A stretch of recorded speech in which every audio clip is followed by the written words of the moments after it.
రాజశేఖర్ రెడ్డి సీఎంగా ఉన్నప్పుడు తర్వాత వైసీపీ అధికారంలోకి వచ్చాక జగన్ ఆయన దగ్గరి బంధువులు స్నేహితులు బాగా దాచుకున్నారని ఏపీలో ప్రతి ఒక్కరూ అనుకునే మాట. కానీ వారి ఆదాయం ఏ రేంజ్లో ఉందనే విషయంపై జగన్ సన్నిహితుడు రాజంపేట ఎంపీ పెద్దిరెడ్డి మిథున్ రెడ్డి క్లారిటీ ఇచ్చారు. ఒక టీవీ ఛానల్ కి ఇచ్చిన ఇంటర్వ్యూలో మాట్లాడుతూ 2019 కంటే ముందే తన తల్లి ఆస్తులు నారా భువనేశ్వరి ఆస్తుల కంటే ఎక్కువని చెప్పారు మిథున్ రెడ్డి.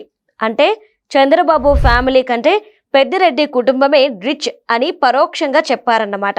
2019కి ముందే చంద్రబాబు కంటే పెద్దిరెడ్డి ఫ్యామిలీకి ఎక్కువ ఆస్తులు ఉంటే తర్వాత వైసీపీ అధికారంలో ఉన్న 5 ఏళ్లలో ఆ ఆస్తులు ఇంకెన్ని రెట్లు పెరిగాయో ఊహించడం సామాన్యులకు సాధ్యం కాదు. ఆ లెక్కలు తెలియాలంటే వీసారెడ్డి లాంటి సూట్ కేసు సీఏని దించాలి. లెక్క పెట్టలేనంత పెద్దిరెడ్డి ఆస్తిని కాసేపు పక్కన పెడితే లిక్కర్ స్కామ్ లో మీ వాటా ఎంత అని ప్రశ్నిస్తే నేను చాలా రిచ్ అనేది మిథున్ రెడ్డి నుంచి వచ్చిన సమాధానం.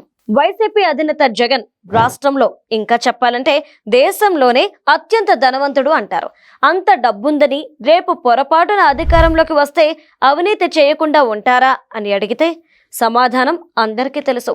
పొలిటికల్ అవినీతి గురించి మనోళ్లకు అంత క్లారిటీ ఉంది. మరి అలాంటి జనాలు నాకు ఆస్తులున్నాయి కాబట్టి అవినీతి చేయాల్సిన అవసరం లేదు అని మిథున్ రెడ్డి ఇచ్చిన సమాధానం విని ఇది కూడా మావిగన్ లాంటి కామెడీ అనుకుంటే అది వాళ్ళ తప్పు కాదు.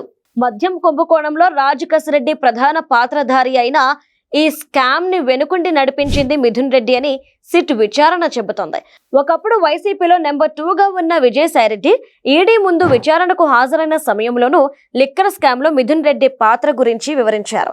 మిథున్ రెడ్డి చెప్పడం వల్లే తన అల్లుడికి చెందిన అరబిందో కంపెనీ ద్వారా రాజకసిరెడ్డి 100 కోట్లు ఇప్పించానని విచారణలో విజయసాయిరెడ్డి తెలిపారు.